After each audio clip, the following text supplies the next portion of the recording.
बच्चे, मेरी मौसियों के बच्चे, मेरे मामा के बच्चे सभी हमारे घर आते थे छुट्टियों में, ठीक है।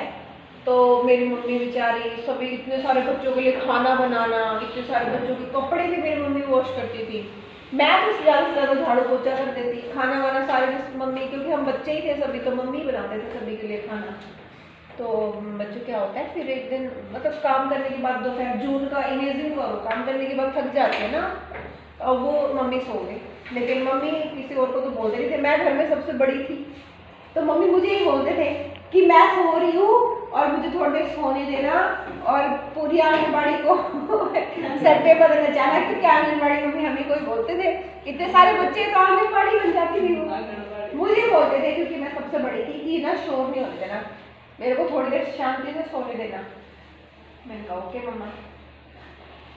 तो भाई इतने सारे बच्चों को एक बच्चा कैसे कंट्रोल करे, लेकिन फिर भी मैं कोशिश करती थी। एक मेरी मौसी का लड़का था, बड़ा था वो, मतलब मेरे से तो बड़ा था, लेकिन घर में मेरी सिस्टर्स में भी छोटे, तो घर में तो मैं ही बड़ी थी देखा जाए तो मैंने क्या किया, मुझे चंपी करना बहुत पसंद है। कोई मुझसे आके चंपी करवाए, चंपी मतलब समझते हो, मसाज करना सिर में। तो हम क्या करते थे, हमारे सारे बच्चे मतलब सभी, उनको पता था कि चंपी करते, चलो चंपी, उसमें मैं उनको यही बोलती थी सभी चुप हो गए, लाइन में बैठ जाओ, बोलना नहीं कोई भी, लाइन में बैठ जाओ। तो सारे पता है, पहले मेरी मौसी का लड़का, फिर मेरे मामा के बच्चे, फिर मेरी बुआ और के बच्चे, ऐसे ना इतनी वहाँ तक लंबी लाइन लग जाती थी।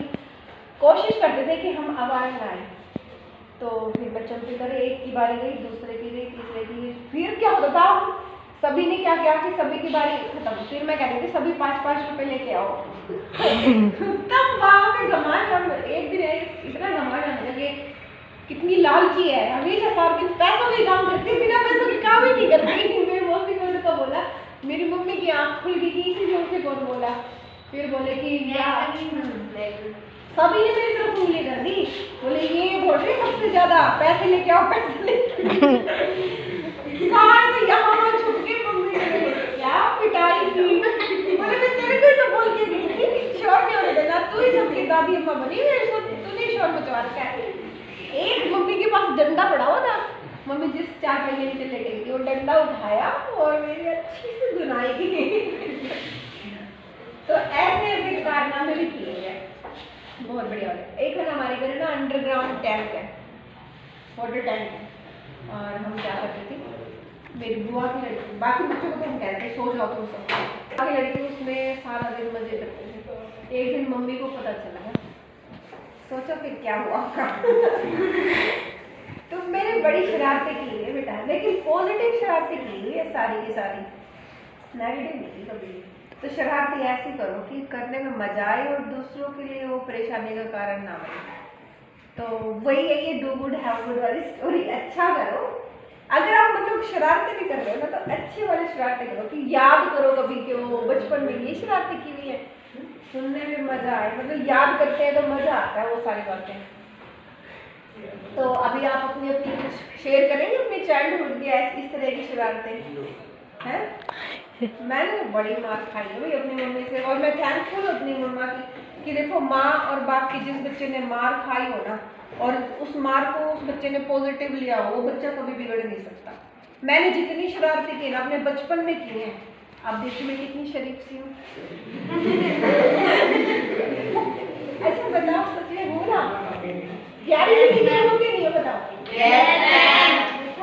तो जितनी शरारतें करनी है ना इस एज में कर लो बेटा, बड़े होकर शरीफ बनना है, माँ बाप को परेशान नहीं करना, ठीक है ना? तो ऐसी शरारतें अभी तो चलेंगी, क्लासरूम में नहीं चलेंगी, लेकिन क्लासरूम में अगर टीचर पढ़ा रहा है ना, फिर तो थोड़ा सा पंक्चुअल होना पड़ेगा। हाँ, लेकिन बड़े होने के बाद पेरेंट्स को परेशान नहीं करना। अगर आप बड़े हो के फिर इससे अच्छा कि आप अभी परेशान कर लो जितना करना। मैंने तो अपने बचपन में इतनी शरारतें की हुई है, मैं काउंटलेस, मतलब हर रोज शरारत, इतनी शरारत की अब मैं बिल्कुल शांत हूँ।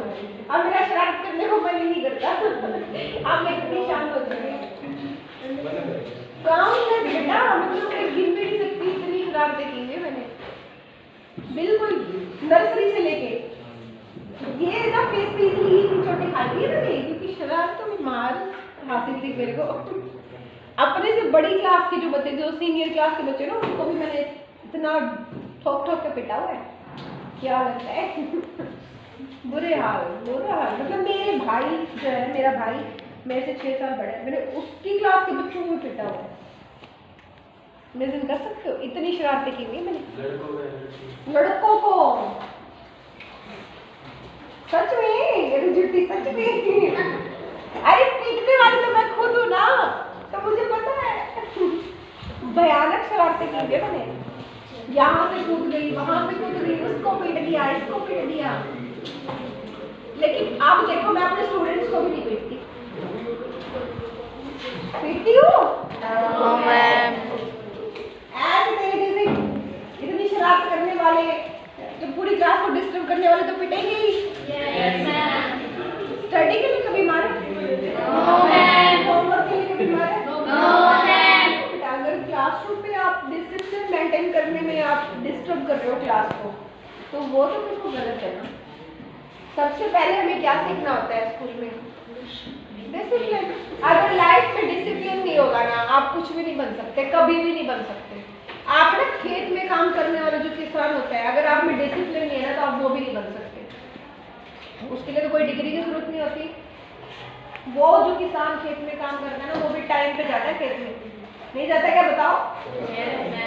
तो डिसिप्लिन बहुत जरूरी है बेटा लाइफ में, चाहे आप कोई भी काम करो लाइफ का। तो सबसे पहले डिसिप्लिन, स्टडी तो बहुत बाद में आती है। ठीक है, अब आप अपना कुछ शेयर करना चाहो तो कर सकते हो, नहीं तो बेटा ये कैमरामैन हमारा परेशान हो चुका है। आप बंद कर।